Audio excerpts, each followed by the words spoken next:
Hey there, it's Vashti Sarah. Welcome back to Post Blog. If this is your first time listening, go ahead and hit the subscribe button, like button, follow button, share button, all the buttons to stay connected with the Post Blog podcast. And for those of you who this is not your first time, welcome back. Hey all, welcome back to the podcast. This week and the next couple weeks, we will be talking about all things relationship and what you do when everyone else seems to be moving ahead, moving on with their lives, and you just seem to be really stuck where you're at. And this is by popular demand, mind you. And when I say popular, it's not like tens and thousands of people are asking me to talk about this topic, but there's quite a handful of my friends and listeners who have reached out and said, can you talk about dating? Can you talk about marriage? Can you talk about, relationships and all that entails? So before we get into marriage, relationships, and all the juicy topics, I wanted to touch on a topic that I don't think a lot of people speak on, especially from a Christian perspective. So for the next couple weeks, the first topic in this realm of topic, so subtopic of the big topic, is all my friends are dating. What now? Backstory. When my friends first started dating, I got lonely. I got insecure. I felt like I was the third wheel, the fifth wheel all the time. And I probably was on most occasions, but it was just very uncomfortable because everyone else was moving forward, moving on with their lives. And I was just stuck where I was. Now, granted, I genuinely did not think I would get married someday. From a very young girl, I just always thought whenever I'm 27 years old, I would probably be single, celibate for the rest of my life, and I would adopt all of the children in the world and continue to do the Lord's work. Genuinely, that was my thought process. That was my goal. That's not to say I was never interested in guys. There were certain guys that I was very attracted to. There were a potential men out there, but just things never set in. A lot of that has to do with growing up in a very strict home.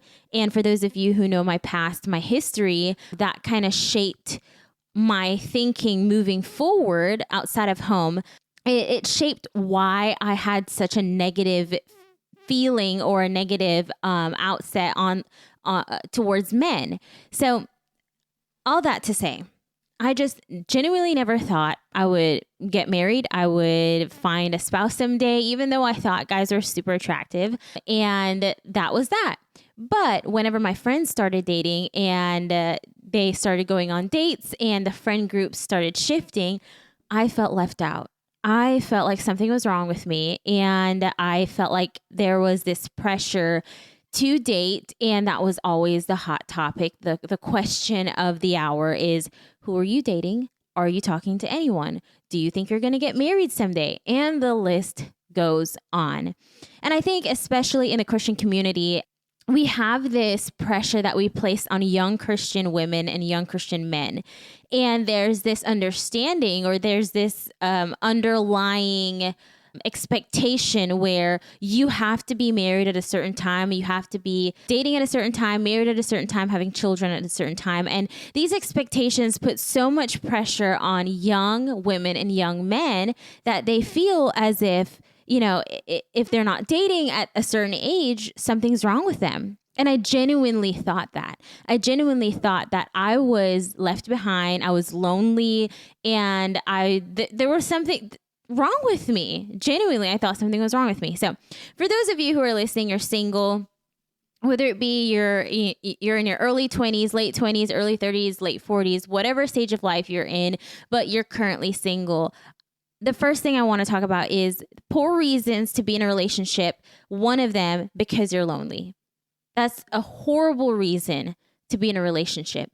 Because you're lonely, because everyone else is in one, and you feel like, the only way to get invited to these things, the only way to be included and not feel like lonely is to date someone.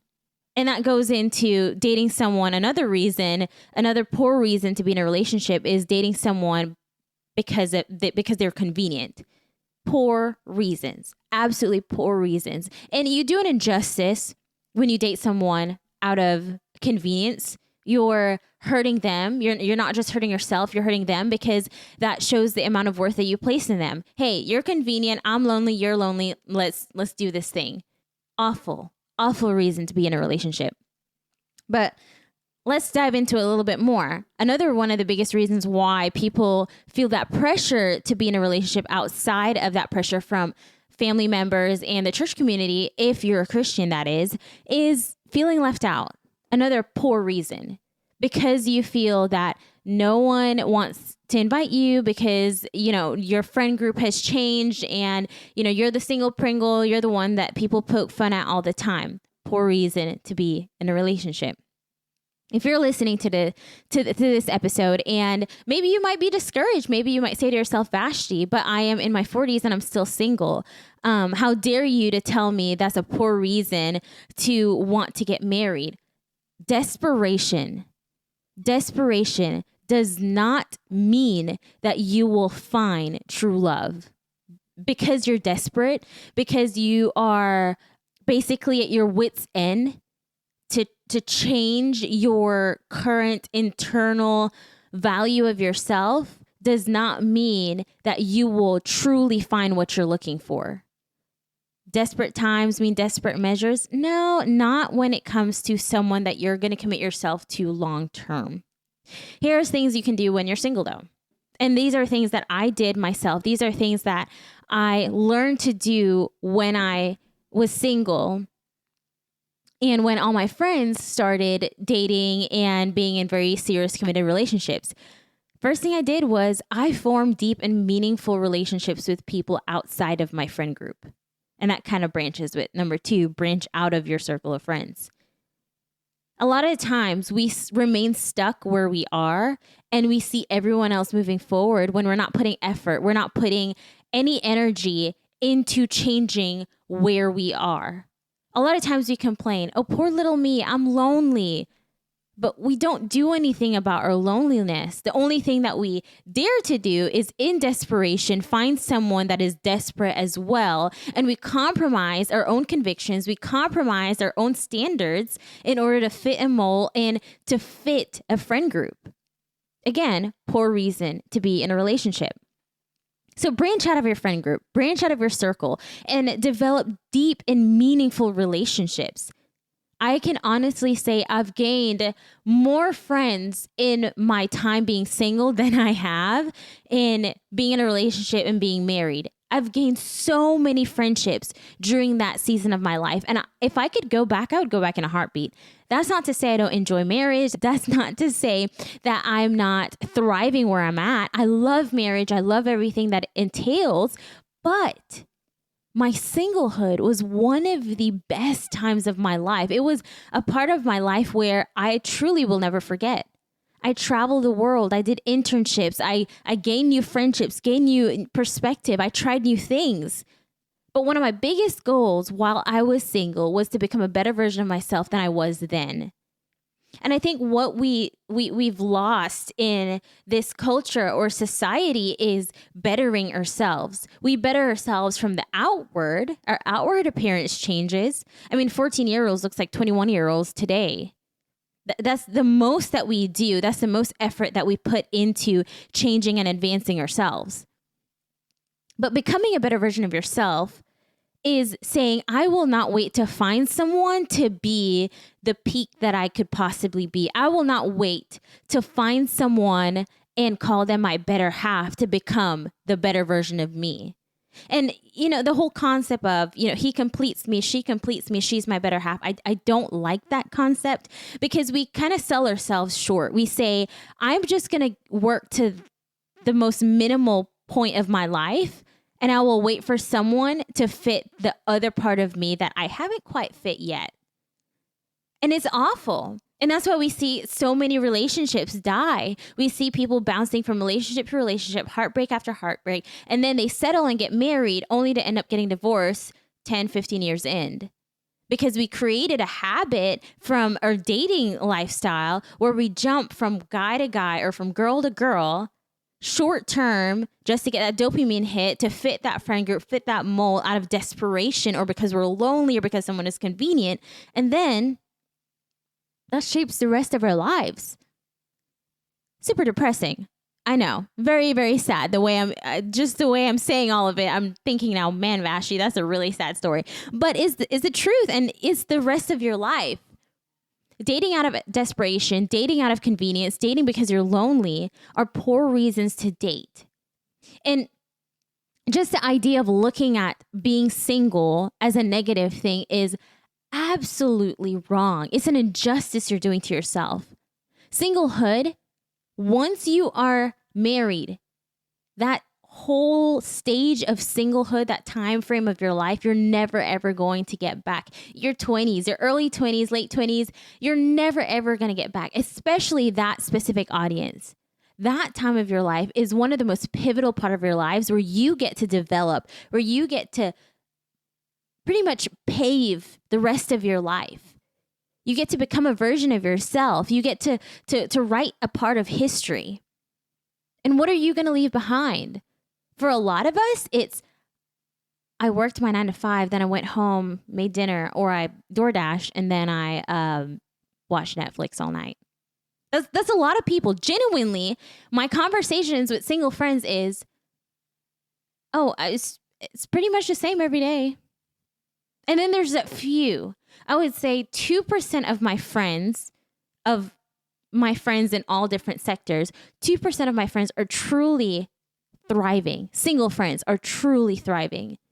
They're traveling the world. They're doing that thing. They're experiencing life. They're saying, hey, I'm not going to wait for a man to satisfy me. I'm not going to wait for a man to start traveling. I'm not going to wait for a man to learn new things, to try new things, to figure out a new habit.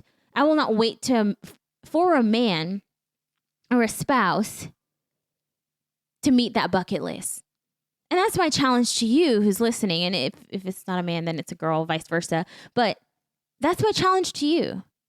While you are single, branch out of your circle of friends, travel, try new things, become a better version of yourself. Don't wait to become a better version of yourself. And that's what a lot of people do. They wait until they start dating, and that's when they tackle those issues. That's when they look at those deep hurt that they've had in their life, and they think, oh, wow, this is a really nice time for me to go to counseling. This is a really nice time for me to figure out my issues. No. And I say that because I did that too, to a certain extent. When Jared and I, my now husband, when we started dating, before we started dating, that is, before we met each other, we were both in a place in our life where we wanted to become the best version of ourselves. And that was him on his own. He found that out. He had that desire, and me on my own having that desire as well.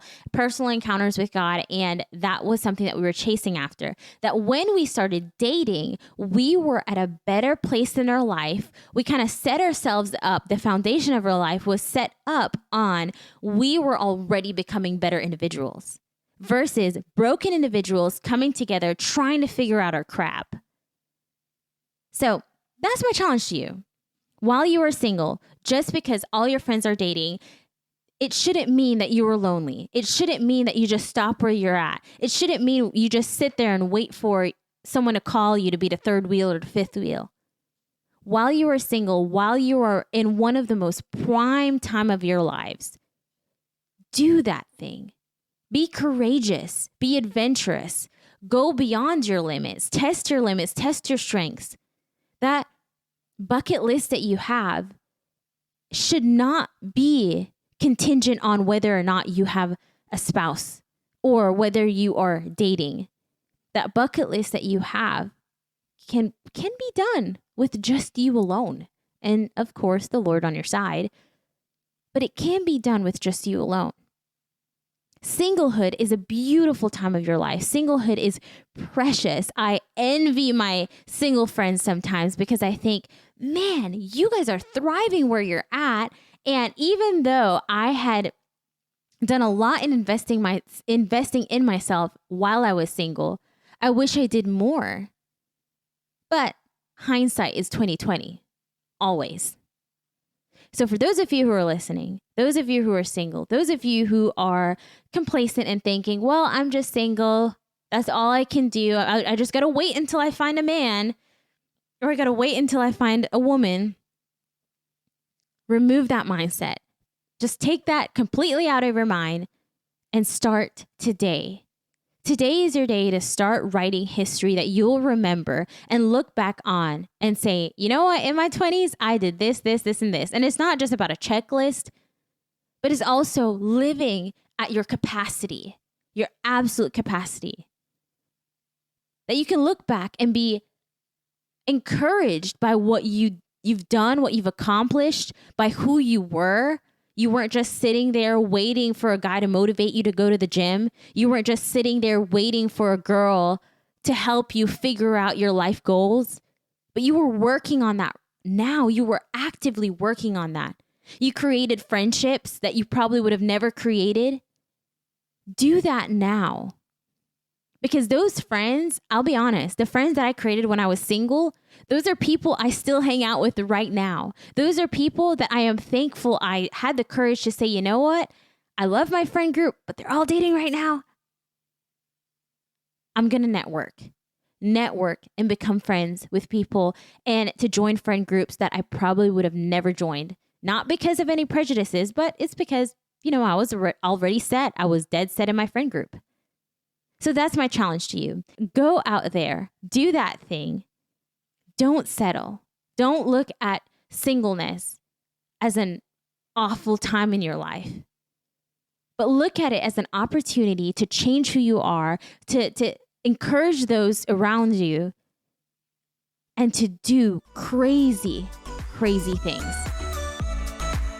That's it for today, guys. Thank you for joining me on Post Blog. Don't forget to hit the subscribe button, like button, follow button, share button, all the buttons. Stay connected with the Post Blog podcast. Same time, same place next week. I love y'all. But remember, God loves you most.